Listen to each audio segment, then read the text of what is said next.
17절부터 27절까지 말씀이 되겠습니다. 사도행전 20장 17절부터 27절 한 목소리로 합독을 하시겠습니다. 시작. 바울이 밀레도에서 사람을 에베소로 보내어 교회의 장로들을 청하니 오매 그에게 말하되 아시아에 들어온 첫날부터 지금까지 내가 항상 여러분 가운데서 어떻게 하였는지를 여러분도 아는 바니 곧 모든 형성과 눈물이며 유대인의 관계로 말미암아 당할 시험을 참고 주를 섬긴 것과 유익한 것은 무엇이든지 공중 앞에서나 각 집에서나 꺼리낌이 없이 여러분에게 전하여 가르치고 유대인과 헬라인들에게 하나님께 대한 회개와 우리 주 예수 그리스도에 대한 믿음을 증언한 것이라. 보라, 이제 나는 성령에 매여 예루살렘으로 가는데 거기서 무슨 일을 당하는지 알지 못하노라. 오직 성령이 각 성에서 내게 증언하여 결박과 환난이 나를 기다린다 하시나 내가 달려갈 길과 주 예수께 받은 사명 곧 하나님의 은혜의 복음을 증언하는 일을 마치려 하면은 나의 생명조차 조금도 귀한 것으로 여기지 아니하노라. 보라, 내가 여러분 중에 왕래하며 하나님의 나라를 전파하였으나 이제는 여러분이 다 내 얼굴을 다시 보지 못할 줄 아노라. 그러므로 오늘 여러분에게 증언하거니와 모든 사람의 피에 대하여 내가 깨끗하니 이는 내가 꺼리지 않고 하나님의 뜻을 다 여러분에게 전하였습니다. 아멘. 할렐루야. 대한민국 건전한 남성이라는 정규 교육을 받고 이제 때가 되면 하나의 명령서를 받죠. 그게 뭔지 아세요? 군대 소집영장.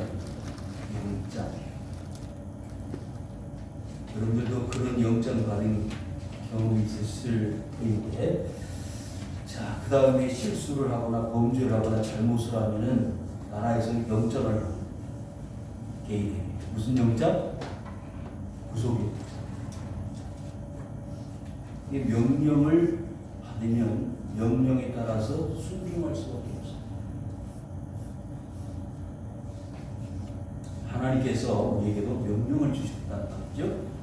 창세기 1장, 2장, 3장을 보시면요, 하나님이 우리 인간들에게, 사람들에게 두 가지 명령을 주셨다고 합니다. 하나는 종교 명령, 신앙 명령이라고 하고, 또 하나는 노동 명령, 문화 명령이라고 합니다. 그래서 하나님을 잘 경유하고 살라고 종교, 신앙 명령을 주셨음에도 하나님을 멀리하는 백성들이 많아요. 또 열심히 남자의 이마에서 땀이 흘러야 먹을 것이 생긴다고, 여자는 회사에 수고를 해야 아들, 자식을 낳는다 했는데, 여러분 요즘 이런 두 명령이 잘 수행되고 있다고 생각하십니까? 가장 우리 시급한 나라의 문제는 여러분들 뭔지 아십니까? 출산 문제. 네? 저출산. 그래서 우리 많은 나라 중에서 대한민국이 저출산 국가 중에서 탑을 달리고 있습니다. 그러니까 1년 해봐야 한 명을 못 낳는 거예요. 0.7명에서 0.6명으로 떨어졌어요. 그래서 각 지자체별로 아이를 낳으면 출산 장려금을 뭐 100만 원, 뭐 500만 원 이렇게 지급을 하고 있어도 좀처럼 그 출산율이 회복이 되지 않고 있습니다. 그러니까 아담에게, 하와에게 뭐라고 명령을 내리셨죠? 생육하고 번성하라. 옛날에는 둘만 낳아 잘 기르자. 너무 인구가 많아지면 먹고 살기 힘드니까 그런 때가 있었어요. 그렇지만 지금은 반대가 되지 않았어요. 자, 그러면 오늘 본문에서는요, 두 가지 명령이 나오는데, 여러분들 말씀 보시면요, 어떤 명령이 있을 것 같아요?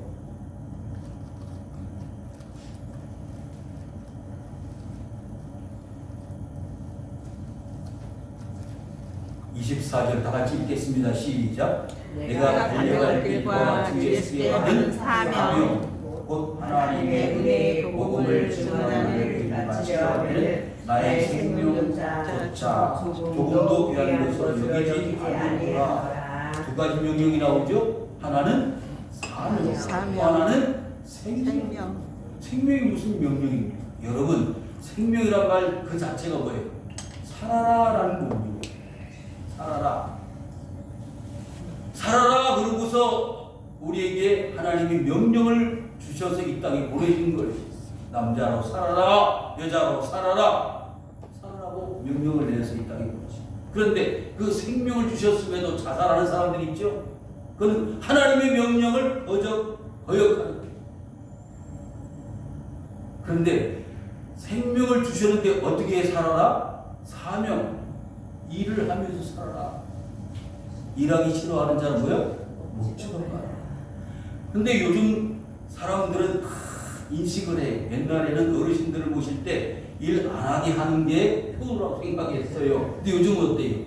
일을 하게 하시는 게 효도예요. 가만히 일 안 하고 먼 사람만 바라보고 있으면 효도가 아닙니다. 일거리를 드려야 되고 건강하게 운동을 시켜드리고, 그렇죠? 사람은 움직여야 돼요. 태어나면서부터 시작해서 세상 끝날 때까지 일을 하고 움직여야 건강. 여러분, 100세 시대에 살고 있잖아요. 우리가 이 100세 시대에 생명을 가지고 나왔는데 뭐 하면서 살아라? 일하면서 살아라. 그래서 저는 이렇게 생각해요. 두 가지를 합치면 어떻게 될까요? 생산력이. 나는데 어떻게? 일을 하면서 살아야지. 일 안 하고 살면요, 옛날에 조선시대 임금들은 40 전후에도 다 일찍 세상을 떠났대. 왜? 가만히 있어요. 좋은 음식, 호의 음식하지만 일을 안 하고 움직이질 않는다. 운동을 안 하니까 일찍 세상을 떠났다는 거예요. 여러분, 여러분의 생애가 장수의 축복이 될 수 있기를 주 이름으로 축원합니다. 아멘. 네. 장수를 하실 때 뭐 하면서? 건강. 네? 건강하지 않으면서 100살에 살면 무슨 의미가 있겠어요? 매일 병상에 누워서 약 먹고 수술하고 치료받으면서 100살까지 사는 거예요. 건강하면서 100살까지. 자, 그런데요, 여기 사명을 감당하고 생명을 주신 이 하나님의 뜻은요, 무엇을 위해서예요? 무엇을 위해서? 21절 시작. 유대인과 헬라인들에게 하나님에 대한 회개와 우리 주 예수 그리스도께 대한 믿음을 증언한 것이다. 아멘. 자, 두 가지 여기 명령이 있어요. 뭘까요? 회개하는 것과 믿음. 회개하라. 뭐 가까이 왔다? 천국이 가까이 왔다. 여러분, 예수 믿는 것은요, 쉬운 거예요. 예수 믿는 것은 뭐 한 거라고요? 쉬운 겁니다. 뭐 하면 돼? 회개하면 돼. 회개가 뭐예요? 가던 길을 돌이켜서 방향 전환하는 게 뭐예요? 회개입니다. 내가 세상 길로 하나님 없이 살다가 하나님께로 방향을 돌이키는 걸 뭐라고요? 회개하는 거라고 그래요. 하나님 없이도 살아. 돈만 있으면 살아. 건강만 있으면 살아. 그러던 인생 중심의 삶이 하나님 중심의 삶으로 방향을 바꾸는 것은 뭐라고 그래요? 회개라고 한다. 여러분들은 다 회개할 수 있기를 주의 이름으로 축원합니다. 아멘. 아이고, 목사님 옛날 초시적에 다 회개했습니다. 예수님께서 제자 베드로의 발을 씻겨주실 때 뭐라고 그랬죠? 아이고, 선생님 어떻게 선생님이 제자의 발을 씻겨주십니까? 제가 선생님의 발을 씻겨드리니 아니다. 베드로야, 내가 너의 발을 씻어주지 않으면 너와 내가 뭐가 없다? 상관이 없다. 그것은요, 하나님께서 그리스도 예수를 통하여 누구를? 베드로를 죄사함 주시는 축복의 역사인 줄 믿습니다. 아멘. 네? 회개를, 그 회개는 일생에 한 번 하면 돼요. 그렇지만 발은 매일마다 씻어야 된다고 그러지요. 자, 그것은 그날의 위기가 있어. 오늘 하나님 없이 살고 불순종하며 살고 그날의 위기하면 되지만 일생에 한 번 하나님 제가 이제까지 세상으로 살아왔습니다마는 앞으로는 주님 말씀만을 따르고 하나님 중심으로 살아가겠습니다라는 방향 전환의 회개는 한 번, 일생에 한 번 하면 된다는 거지요. 목욕은 한 번 하면 되는 거예요. 발은 매일 씻어야 된다는 거죠. 여러분, 요한은 저 요단강에서 뭘 베풀었죠? 세례를 베풀었어요.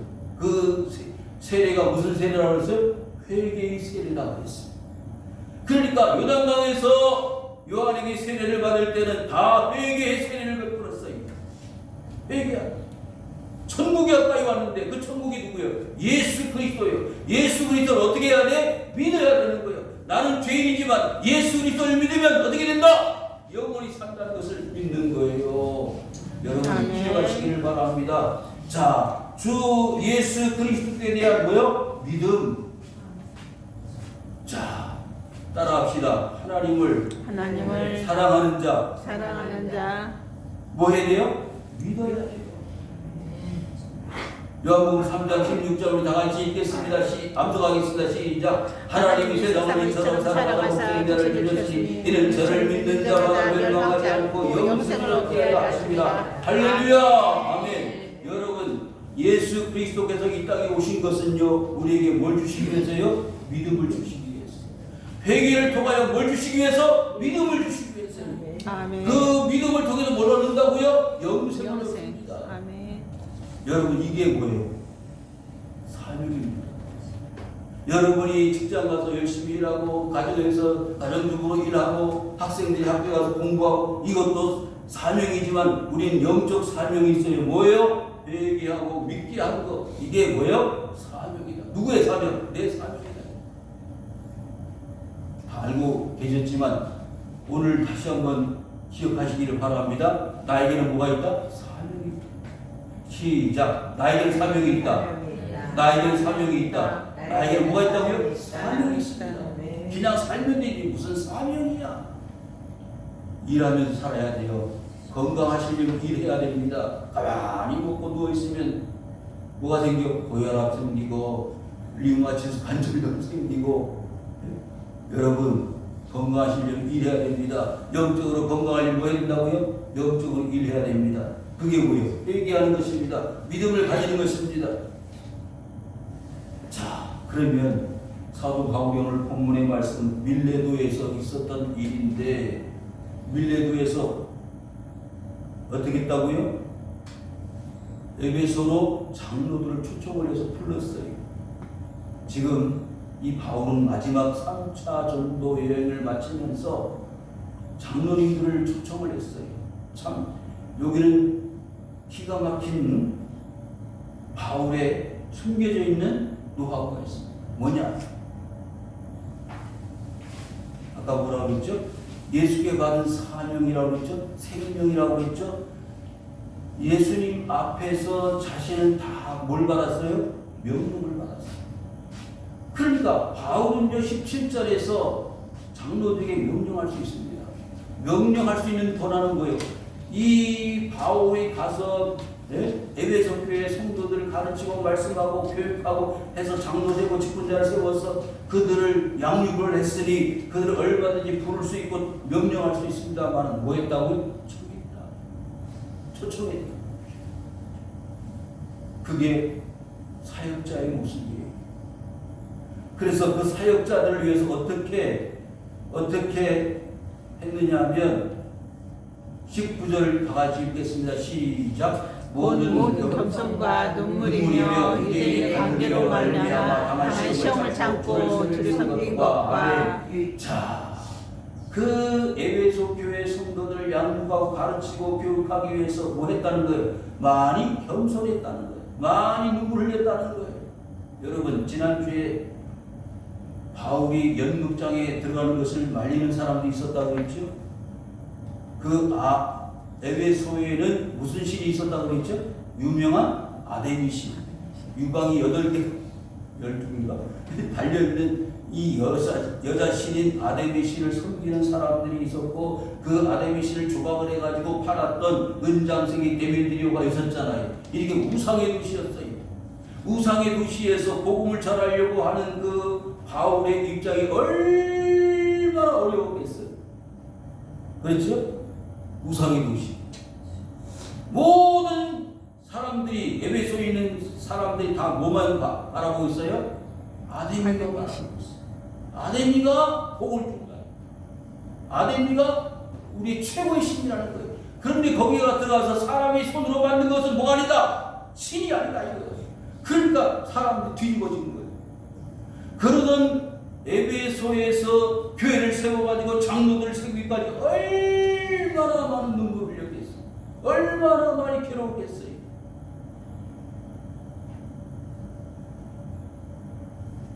거기다가요, 유대인이 가는 게, 여러분 예수 그리스도를 전하려면요 수심한 어려움을 겪는데 억울한 누명을 쓰기도 하고요, 애꿎게 오해도 받고 손가락질도 받습니다. 40명의 결사대를 조직해가지고 바울이 죽기 전에는 먹지도 않겠다고 쫓아다니면서 괴롭혔던 사람들이 있었잖아요. 수없이 매맞고 감옥에 갇히고 못 먹고 헐벗고 굶주리면서 뭐 했어요? 교회를 세우고 말씀을 전하고 가르치는 일을 누가? 바울이 했어요. 결혼도 하지 않았지. 그는 가는 곳곳마다 환영과 만찬을 대접받은 게 아니었습니다. 이와 같이 3차에 걸쳐서 수없이 많은 어려움과 고난을 겪으면서 복음 사역을 매진했던 이 바울은요, 마지막 이제 저 예루살렘에 가면 어떤 일이 벌어질지 알 수 없지만은 그 길을 가야만 한다는 하나님의 명령을 받았습니다. 그러기 전에 이 에베소 교회 장로들을 불러가지고, 이 에베소 교회 장로들을 부르는 이유가 있습니다. 에베소는 소아시아의 첫 번째 교회라고 말할 수 있는데, 여러분 이 아시아의 7 교회가 있죠. 요한계시록에 보면 에고소도 사빌라, 에베소 교회, 버가모 교회, 사대교회, 빌라델비아, 소머나 교회에서 7 교회가 있는데, 그 7 교회 중에 첫 번째 나오는 교회가 이 에베소 교회 아닙니다. 처음 사랑을 잃어버린 교회. 그래서 남달리 이 에베소 교회 애착을 가지고 장로님들을 불러가지고 재차 신앙교육, 재교육을 하는 것입니다. 20절 시작. 유익한 것은 무엇이든지 공동 앞에서 각 집에서나 거리낌 없이 여러분에게 전하여 가르쳤다고 했어요. 바울은요, 많은 학문을 가지고 있는 사람이었어요. 많은 율법적인 소양도 가지고 있었어요.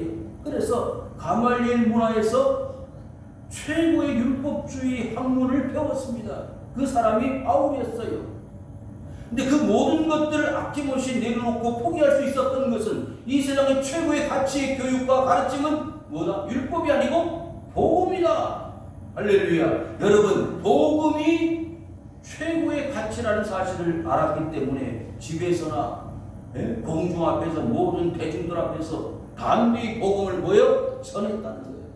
나는 과거에 예수 믿는 사람들을 잡아나오게 가두는 성공자, 죄중의 괴수와 같은 이런 못된 사람이었지만은 이제는 그리스도 예수로 인하여 새 사람이 되었다. 사울아 사울아 네가 어찌하여 나를 박해하느냐. 다마스커스로 가는 그 노중에서 주님의 음성을 듣고 변화되어졌다는 거예요. 그래서 그 가르침을 누구에게? 21절 앞부분에 뭐라 그랬죠? 유대인과 헬라인들에게. 여러분, 유대인은 모세 율법을 따르는 그 당시에 최고의 율법주의자들이고요, 헬라인들은 세상의 모든 사람들 대표하는 지혜를 숭상하는 모든 세상의 사람들을 상징하는 거예요. 그러니까 유대인과 헬라인이라고 말한다면 세계 모든 사람들을 의미한다고 볼 수 있습니다. 그러니까 사도 바울은 모든 세상 사람들에게 뭘 가르쳤다는 거죠? 조금 전에 말씀드렸던 대로 회개를 통해서 믿음을 가르쳤다는 것입니다. 자, 그렇게 해서 사역을 마쳐가는 이 마지막 인생의 사역의 마지막 노중에 22절 시작. 보라 이제 나는 성령에 매여 예루살렘으로 가는데 거기서 무슨 일을 당하는지 알지 못하노라. 여러분, 우리가 여러 가지 명령들을 우리가 잘 배웠잖아요. 그 중에 오늘 22절에 숨겨져 있는 하나님의 명령이 있어요. 그게 뭐냐? 성령의 명령. 따라합시다. 성령의 명령. 성령의 명령. 성령의 명령은요, 앞에 찾아가겠습니다만 바울이 로마로 가고자 했어요. 그러나 하나님은 그 로마로 가는 것을 막아버리셨습니다. 그리고 어디로? 아시아로. 자, 하나님은 이와 같이 성령을 통해서 길을 열어주셨습니다. 여러분, 요나를 기억하여 보십시오. 요나는 어디로 가기로 계획을 세웠었어요. 처음에는 하나님의 명령에 의해서 니느웨로 와서 아수르의 수도인 니느웨를 변화시키고 하나님의 명령, 하나님의 말씀을, 복음을 전하려고 하나님 계획을 세우셨지만은 그분은 요나는 어디로 가고자 했어요? 다시 세워가려고 했어요. 하나님의 명령을 따르지 않고 사람 개인 자신의 명령, 자신의 욕심, 자신의 생각 이것에 의해서 다시스로 도망가려고 했지만 결국에는 하나님의 명령, 성령에 의해서 그는 다시스행을 저버리고 어디로? 니느웨로 갔다. 그 과정에서 어디로? 물고기 뱃속으로 하나님 직행시켰어요. 여러분, 하나님의 명령을 거절하면 그와 같은 일이 벌어집니다. 무슨 일을 당하는지 알지 못하는. 여기 이 말씀 속에는요, 바울도 직감했을 겁니다. 그 당시에 많은 믿는 자들이 뭘 당하죠? 죽음을 당한다. 순교를 당한다. 예수 믿는 것 때문에 죽을 일이 수없이 쌓여져 있는 거예요. 그러니까 나도 이제 하나님의 명령에 의해서 예루살렘으로 갈 수밖에 없는데 그 예루살렘으로 가서 어떤 일이 벌어질지 나는 모르겠다. 그런데 그 모른다고 하는 속에는 죽을 수 있다는 것을 감지하고 있다는 거예요. 보세요. 23절 시작. 오직 성령이 각성해서 내게 증언하여 결박과 환난이 나를 기다리라 하시나. 그래서 여러 사람들이 말리는 거예요. 어디로 가지 말라고요? 예루살렘으로 가지 말라고. 여러분, 예루살렘으로 가면은 지금 그를 죽이려고 칼을 갈고 있는 사람들이 수없이 많다는 거예요.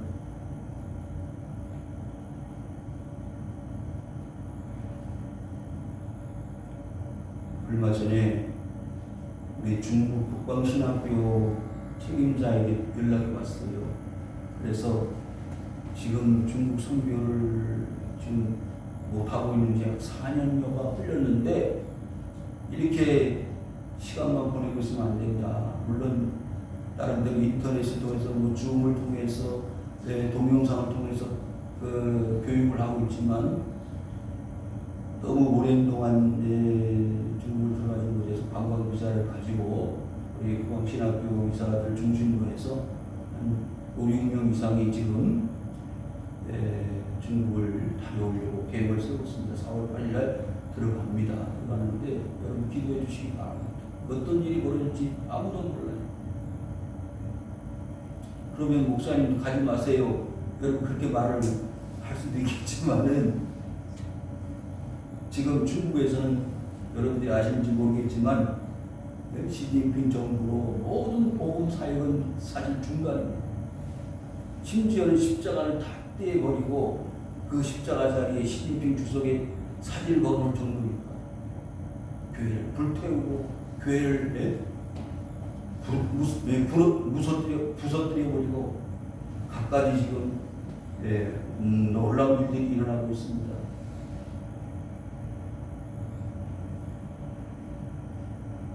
다시 한번 24절 읽겠습니다. 시작. 내가 달려갈 길과 주 예수께 받은 사명 곧 하나님의 은혜의 복음을 전하는 일을 마치려 하면 나의 생명조차 조금도 귀한 것으로 여기지 아니오노라. 아멘. 복음을 전하는 사람들은요 이런 마음을 가지고 있어요. 특별히 선교하는 사람. 우리 코스타리카 조은재 선교사님이 21일 날 귀국하는데 선교하면서 얼마나 많은 어려움을 당하는지 빵꾸가 나가지고 오도가도 못하면서 하는데 기적적으로 또 사람을 하나님이 보내셔서 수리를 하게 하시고 성경 그 현장이 지금 우리 코스타리카 우리 조은재 선교사님을 통해서 지금 일어나고 있습니다. 여러분 사도행전 끝난 게 아니에요. 지금도 계속되고 있습니다. 그러니까 자신의 생명을 아끼지 않고 희생하여 복음을 전하려고 하는 사람들이 지금도 많이 있다는 거예요. 바울이 왜 예루살렘으로 가야 합니까? 예루살렘으로 가야 하는 이유가 있는 거예요. 사실 바울은요 최종 목적지, 선교의 목적지가 어디였죠? 로마였어요.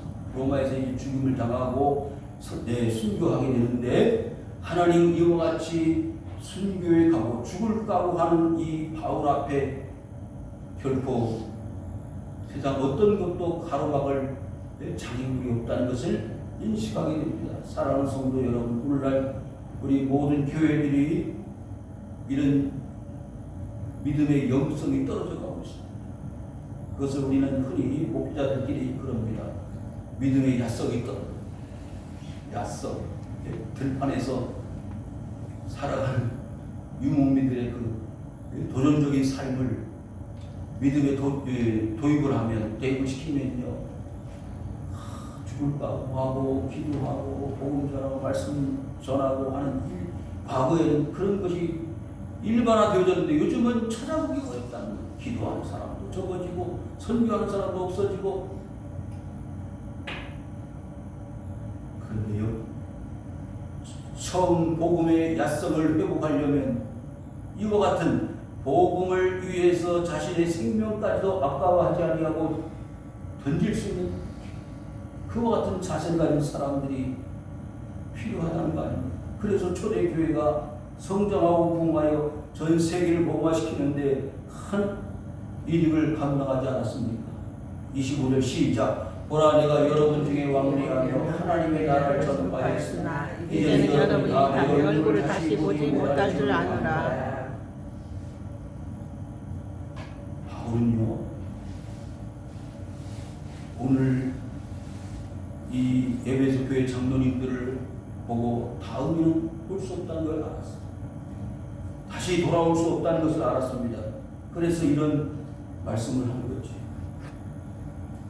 제가 중국을 마지막 갔다 오면서 그런 생각을 했어요. 저 우리 사역자들 언제 다시 볼 수 있을까 하는 마음으로 들어온 지 벌써 4년 이상이 넘어가는데 모르겠습니다. 그들을 다시 만날 수 있을지는 모르겠지만은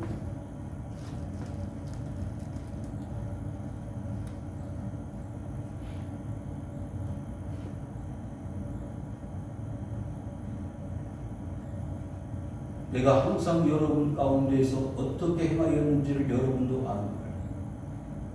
아시아에 들어온 첫날, 그러니까 우리 교회 성도님들이 제가 처음 교회를 사역을 시작했을 때 아마 아시는 분들도 계실 줄 알아요. 어떻게 교회가 시작되고 어떻게 진행되어 왔는지 다 아실 겁니다.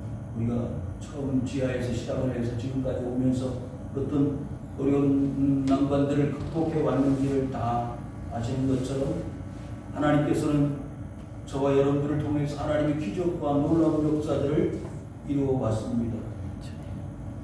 그러나 우리는 언젠가는 다 하나님 나라에 들어가게 될 것이고 우리가 이 세상 살아가는 동안에 있었던 모든 일들을 통하여 하나님 상급을 주실 줄로 믿습니다. 아멘. 그래서 사명과 생명을 우리에게 주셨는데 그 사명과 생명을 최선을 다하여 교회를 위해서, 주의 사명을 위해서, 주의 나라를 위해서 최선을 다할 때 하나님은 그것을 통하여 영광을 받으실 줄 믿습니다. 아멘. 26절 읽겠습니다. 시작. 그러므로 오늘 여러분에게 증언하노니 모든 사람에 대하여 내가 깨끗하니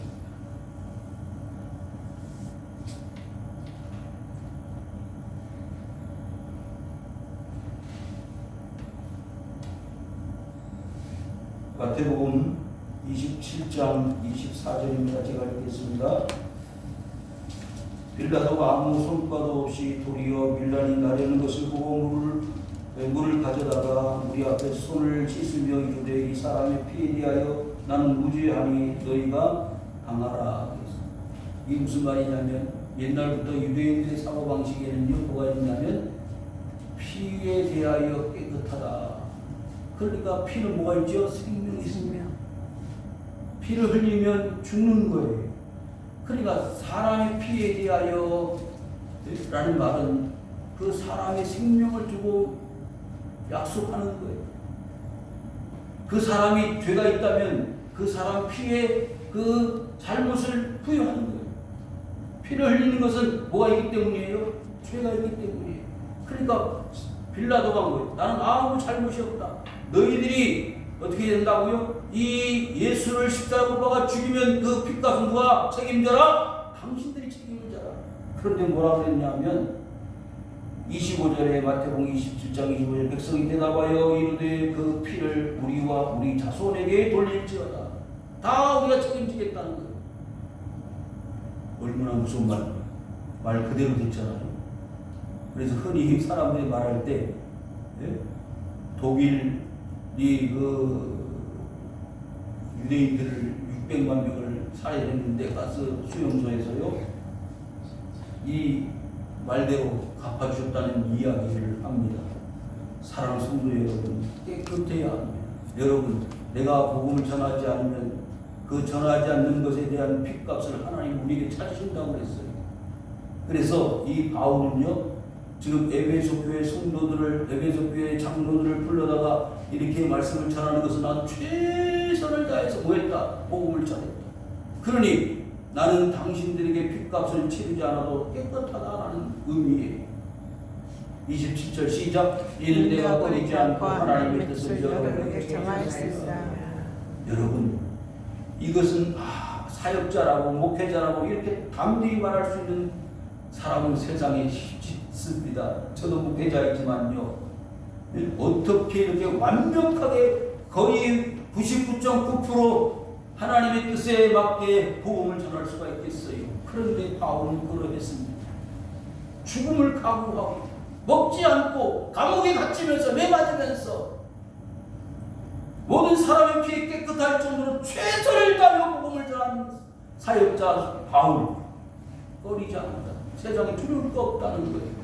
여러분, 바울이 얼마나 대단한 사람이었는지 한 가지만 예를 들어본다면, 만약 다른 사람들이 내가 고기 먹는 우상잼을 가지고 먹는 문제 때문에 야, 저 바울이 우상잼을 가지고 고기 먹네, 그런 말을 한 사람이 한 사람이라도 있으면 평생도록 고기를 먹지 않겠다라는 그런 주님을 향한 뜨거운 열정으로 살아왔던 사역자 바울이 충분히 이런 말을 할 수 있는 자격이 있습니다. 하나님의 뜻을 다 전하였다. 사랑하는 성도 여러분, 여러분의 삶이 하나님의 뜻을 따라서, 하나님의 뜻에 따라 살, 꺼리낌 없이 살, 모든 사람의 피에 대하여 깨끗하여 부담 없이 살 수 있는 바울 같은 삶이 필요하겠다고 생각합니다. 이제 말씀을 정리합니다. 바울은 죽을 각오를 하고 사명을 받아서 생명을 아까워하지 않냐고 그 사명 감당하는 데 사용했던 하나님의 사람입니다. 똑같은 생명을 하나님께로부터 우리도 부여받았는데 우리는 아무 일도 하지 않고 그냥 세월 보내다가 하나님 앞에 가겠습니다. 열심히 땀 흘리고, 사명은 사명인데 세상의 사명이 아니라 하나님의 사명 잘 감당하여 하나님 앞에 최선을 다하여 열매를 영광 돌려드리는 성도님들 되시기를 주님의 이름으로 축원을 드립니다.